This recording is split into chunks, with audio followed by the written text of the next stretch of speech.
अब हम यहाँ पे हैं, अब हमारी इंडिविजुअलिटी भी ये है मान लेते हैं। अब हम इसी इंडिविजुअलिटी को मान रहे हैं कि मैं ये हूँ। शंकराचार्य दिखा रहे हैं ब्रॉडर पिक्चर के आपके अंदर ही ये भी है। अच्छा, जो सारी चीजों को मतलब आपको क्रिएट करने वाला है और आप ही के अंदर ही है वो भी। अब जब हम ब्रह्मास्मि कहते हैं तो यहाँ पे ये मतलब नहीं है कि मैं सब कुछ को घेर लूंगा, ये मैं का भाव ही खत्म हो जाएगा।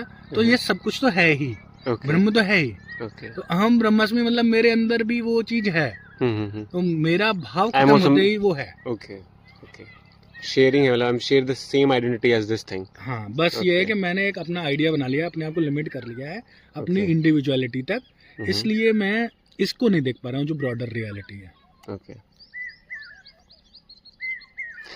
लेकिन सर चेंज की हम आप बात कर रहे थे कि अगर कोई दूसरी चीज नहीं है तो इस रियलिटी में आप बोल रहे हैं कि इस स्तर पे चेंज मुमकिन है। अब ये जो स्तर है इसको शंकराचार्य जी ने बोला व्यवहारिक स्तर, व्यवहारिक, क्योंकि यहाँ पे चीजें अलग अलग आइडेंटिटीज हैं, यहाँ पे हो रहे हैं चेंजेस, यहाँ पे दिख रहे हैं, लेकिन वो हो इसी के अंदर रहे हैं जैसे, इसीलिए वो असली चेंज नहीं है।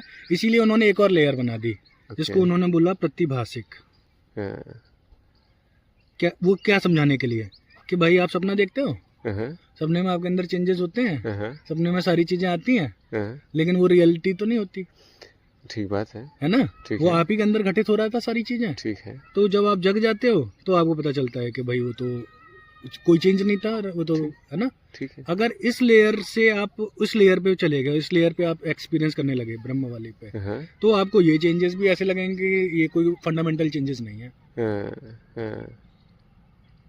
तो सर जैसे ये दो लेयर्स हैं अगर हम माने, व्यवहारिक वाली और जो ये दूसरी कौन सी हुई, प्रतिभाषिक, मतलब ये तो इसको हम जो ब्रह्म वाली जो लेयर है इसको वो बोलेंगे परमार्थिक, परमार्थिक, है ना, परमार्थिक। तो अगर ये दो लेयर्स हैं आपस में, then how can we decide कि इसमें से कौन सी ज्यादा फाउंडेशनल है, ओरिजिनल है, और कौन सी उसके ऊपर है, मतलब तो उसके लिए उन्होंने ये बनाया ना कि त्रिकाला बाधित सत्य है, उन्होंने परिभाषा दे दी सत्य की। अच्छा, जो सत्य है वो त्रिकाला बाधित होना चाहिए। तो त्रिकाला बाधित तो ब्रह्म ही होगा। अच्छा, जिसका कोई ना जन्म हो ना मृत्यु हो, मतलब जो, इसीलिए तो वो फंडामेंटल हो जाएगी।